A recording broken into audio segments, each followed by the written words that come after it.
Now, you guys are probably wondering, JD, what are you doing on Friday morning with a WWE Off The Script? I will tell you what I'm doing. If you've seen my Monday Night Raw review, you know what's going on. There's going to be transitional changes on this channel. I got some great advice. I got some fucking exceptional advice that I'm going to utilize and I'm going to bring to you on this channel. Instead of giving you a video letting you know what I plan to do, I'm just going to throw it at you because I know you're going to enjoy it, and I'm talking about wrestling and WWE, one of my passions in life, so obviously I'm going to enjoy doing it. What am I talking about? Off the Script will now be Friday, Saturday, and Sunday. That is correct. You're getting 3 episodes of Off the Script. This is episode 11. You're getting Friday, Saturday, and Sunday, where I will talk about the biggest news stories in professional wrestling with my thoughts and opinions behind them, okay? I'm not going to be like Sean's View. I know you're probably out there thinking, JD, don't be like Sean's View and upload 6 videos a day. No, that's not what I'm doing. I'm cutting down what I usually do with Off the Script, 35 minutes every week. It's a big toll on my voice and on my schedule to sit down and do 35 minutes of wrestling news and rumors in a video and then render it, upload it, tag it, give a title, description. It's very stressful. It's very stressful on a weekly basis, and this to me will be a lot easier because I can spread it out over 3 days. I can take my time with it. It's more organized, and you guys are going to enjoy it because obviously this is the #1 source for all your WWE news and rumors right here on YouTube.com. Obviously, you guys know that. You've been coming back religiously every week to watch JD talk about WWE and all the happenings in professional wrestling. So you're going to see me 3 times every weekend. Can't get any better than that. I'm going to be doing what I love to do 3 times every weekend.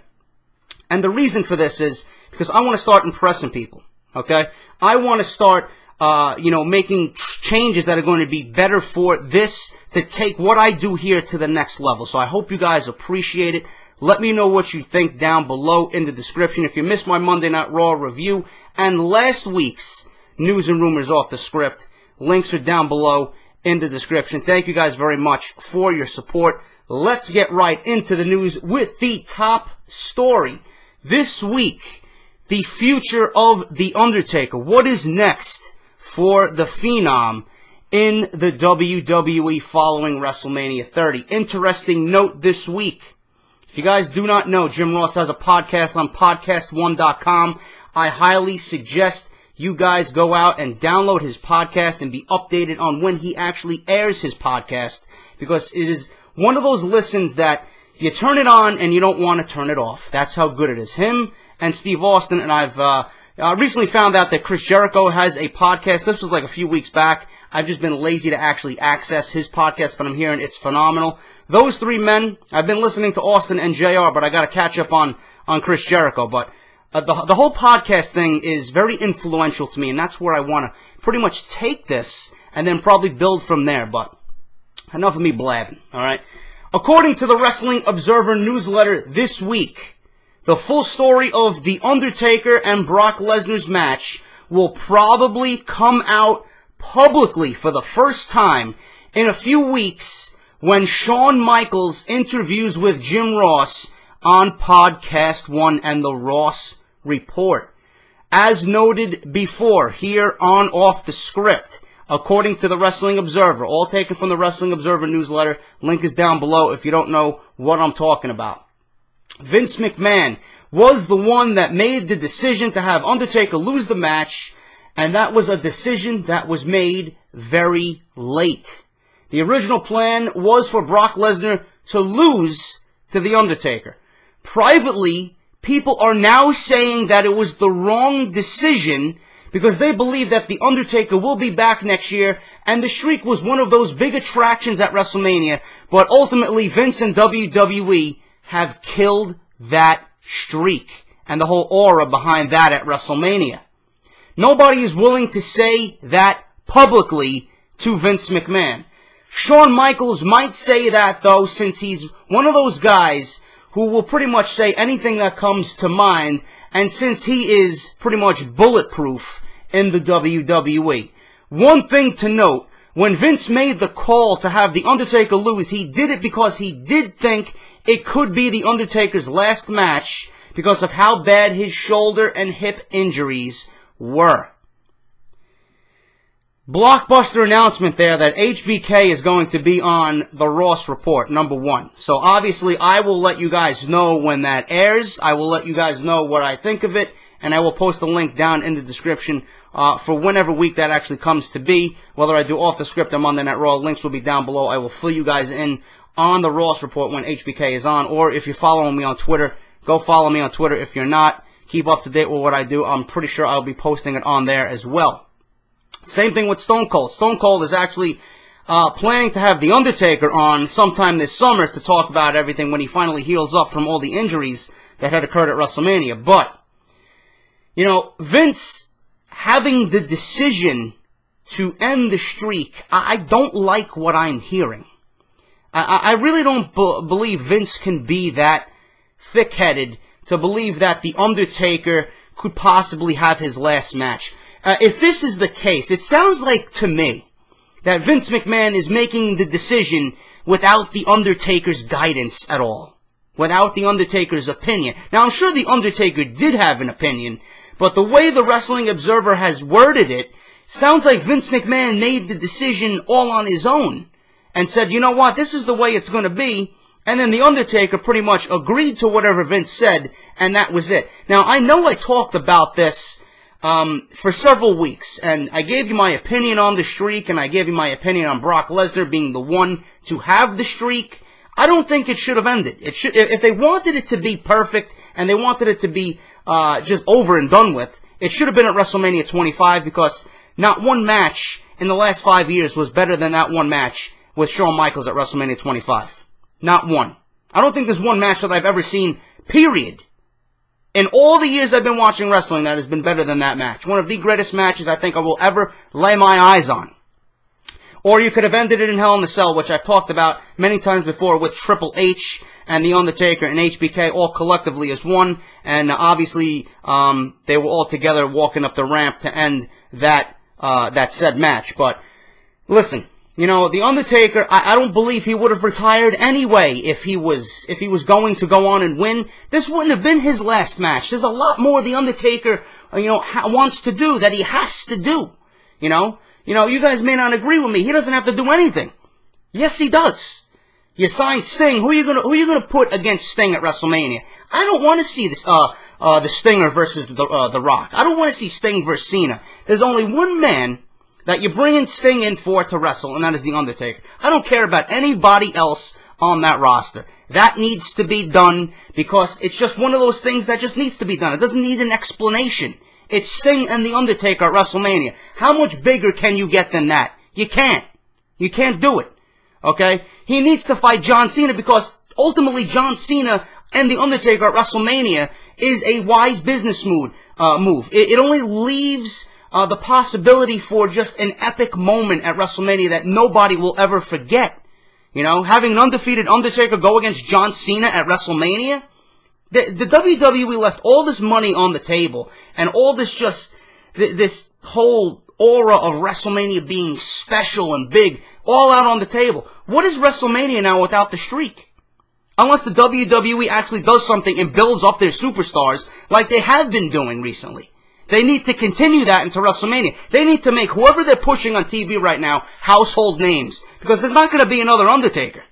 Undertaker is done after next year's WrestleMania, which I firmly believe he will be going against Sting. I don't give a fuck what condition he's in. He will be going against Sting. And as far as his shoulder and hip injuries, listen, if he can go against HBK, if he could go against Triple H 2 years in a row, and CM Punk and put on 4 to 5 star matches every year, how bad can he possibly be wrestling one day a year? Yes, I understand this was Brock Lesnar, but Brock Lesnar is not a fool. He would have taken care of The Undertaker in that match. The reason why this match was so bad was because A, the build was terrible, and then the match itself, The Undertaker suffered a concussion 10 minutes in, so he didn't know what the fuck was going on. That's the reason why. But what I'm reading now is that Vince McMahon ultimately had the only say here. And that The Undertaker was like, alright, whatever, do what you want to do. I'm done. Just take it. Do what you want to do. Move on. Let's get on to next year. Undertaker didn't expect to suffer a concussion. Undertaker didn't expect to walk out of WrestleMania like a fucking mummy. You know? But Shawn Michaels, hopefully, with this interview, will air it publicly about what happened with The Undertaker. Hopefully, Undertaker goes on Austin's podcast and airs it publicly. What really happened? Because all this shit right now is, take it with a grain of salt. I'm reading rumors. I'm giving you my thoughts on that. But from what I see, Vince is like making the only decision here regarding The Undertaker. And I don't like that one bit. Well, but we'll see what happens with Shawn Michaels. I'll let you guys know when that, possibly airs, on the Ross Report on Podcast 1. So look forward to that. Other news, according to PW Insider, WWE is booking Divas champion Paige against a number of low-level heels because there's a feeling within WWE that the audience needs to get to know her, understand who she is, and find a reason to get behind her. By her wrestling divas like Oksana and Alicia Fox, officials feel that she will have a chance to develop in front of the fans, so she will then be ready for pay-per-view matches like the one with Tamina Snuka at Extreme Rules and bigger matches to come. I am not worried about Paige whatsoever. Okay, I like the way they've been booking Paige. I like the way Paige looks in the ring. She's got a great look. She's, obviously Divas champion. I don't even like calling them divas. It's women's wrestling. She's the women's champion. Okay, I've always hated the word diva or the term diva. Okay, Paige is not a diva. Paige is a woman wrestler. Okay, so she's got the look of a champion. She's got a great look regardless. And I like the way the WWE's been building her up. Obviously, the fans will come to know her. Not everyone has access to NXT, alright? Obviously, if she's portrayed on Monday Night Raw every week, that slow build will happen. People will get familiar with her. People will get familiar with her moveset, her mannerisms in the ring, her look, all that. So, I'm not worried about Paige. Honestly, Paige is the first diva, besides AJ, that has got me interested in women's wrestling again. That says a lot. Because the way women's wrestling has been for the last, I don't even know how long, it has been dreadful. The fact that Paige can come in and get someone like me's attention to watch women's wrestling, that says a lot. Because previously, nobody has done that. Not since Alundra Blaze, not since Bull Nakano, not since, the Cats and all that shit back in the Attitude Era, and Sable and Lita and Trish Stratus. None of that. None of that. Paige is the first one since AJ and all them to get me into women's wrestling again. Hopefully it continues. Hopefully Triple H nurtures the Divas division or the women's division and builds it up where it needs to be. You got Emma who can wrestle. You got Sasha. You got Ric Flair's daughter Charlotte. You got some great fucking women down in NXT. Obviously, they're brought up one by one, and then all of a sudden you have a Divas division. I would love if Karma came back, but I don't think that's in the cards right now. Obviously, Brie Bella and Nikki Bella, they're handling their own. You got Natty who can wrestle. You got some fucking talent in the women's division.